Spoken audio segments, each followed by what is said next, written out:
This episode is dedicated in loving memory to Marty Tempolio.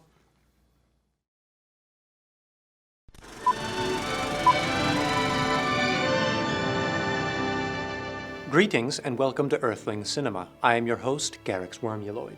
This week's artifact is Star Wars VI: Return of the Jedi, fondly remembered as the one that killed the franchise for 16 years. The film centers on Luke and his buddies, who are still trying to juggle work and family in the big city.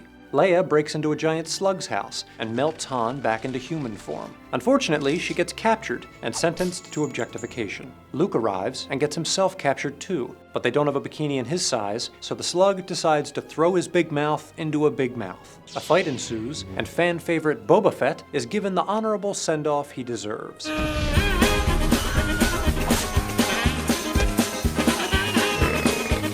After Leia puts some salt on that slug, it's time for them to get the story rolling. Luke goes back to visit Yoda to apologize for missing his birthday, but Yoda doesn't take it well. When 900 years old you reach, look as good you will not, With his last words, Yoda struggles to tell Luke that there's another Skywalker, a gesture made completely irrelevant when Obi-Wan's ghost confirms that information in greater detail moments later. He says that the other Skywalker is a girl, which somehow causes Luke to make the insane leap that he's talking about Leia. Which apparently he is, since Leia is the only girl in the galaxy. The good guys find out that the bad guys are reusing the plot from episode 4, so they hatch a plan to also do the same thing they did last time. But first they have to take down a shield thing in a forest. There they meet a bunch of Build-A-Bears and have a quick pod race. Luke tells Leia about the whole twin situation, which she says she knew all along. I've always known. Yep. Never a doubt in her mind. Luke surrenders to Vader, who takes him to his supervisor, the Grand Wizard. The wizard informs him that the new Death Star is fully operational, and the good guys are about to get hosed big time. It's a trap! And Luke gets mad and cuts off Vader's hand for synchronicity's sake. The wizard says to kill Darth Vader. Take your father's place at my side. Damn, dude, bros before foes. And Darth Vader, you gonna let him do you like that? Not even a word of objection? Shit.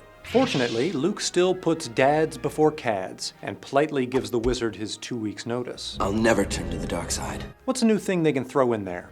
Okay, sure, how about lightning?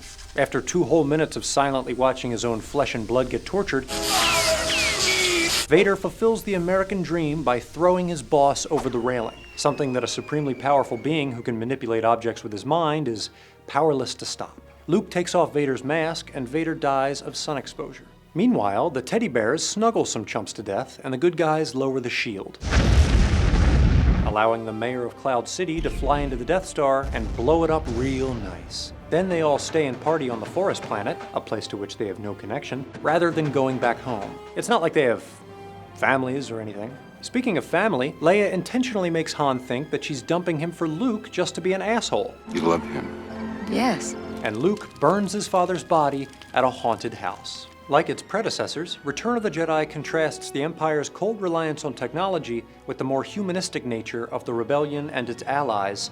Da Bears. The Empire looks to satisfy their destructive ambitions with technology, like this robot chicken, and this harmonica. Conversely, the bears live a simple existence off the land. They just want to chill out, relax, and savor the taste of human flesh. And while the Rebellion is racially and genderifically diverse, the Empire consists entirely of human dude bros who want everyone to see how big their balls are. The lush forest moon Endor is based on the earth jungles of Vietnam during Vietnam War I. Like the Viet Cong, the bear people menace their more technologically advanced and well-funded invaders with cunning and primitive booby traps. But try as they might, the rebellion can't win with boobies alone. Instead of matching technology with technology, they opt to squeeze all the juice they can out of Vader's compassion fruit. There is good in him, I felt it. In other words, sending an unemployed guy in his early 20s to convince his estranged father to quit his lucrative job. Obi-Wan says it's never gonna work. He's more machine now than man. But Luke doesn't know the meaning of the words never gonna,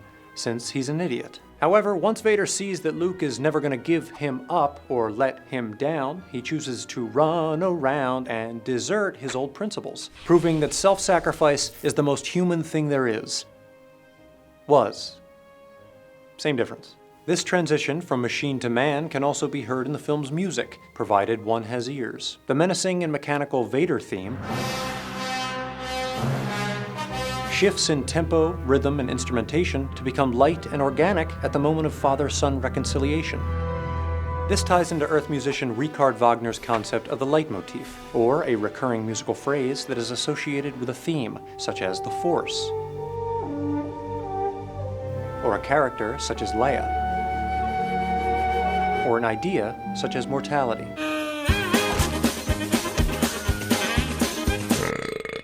The concept of the heavy motif wasn't understood until decades later, when humans finally discovered the brown note.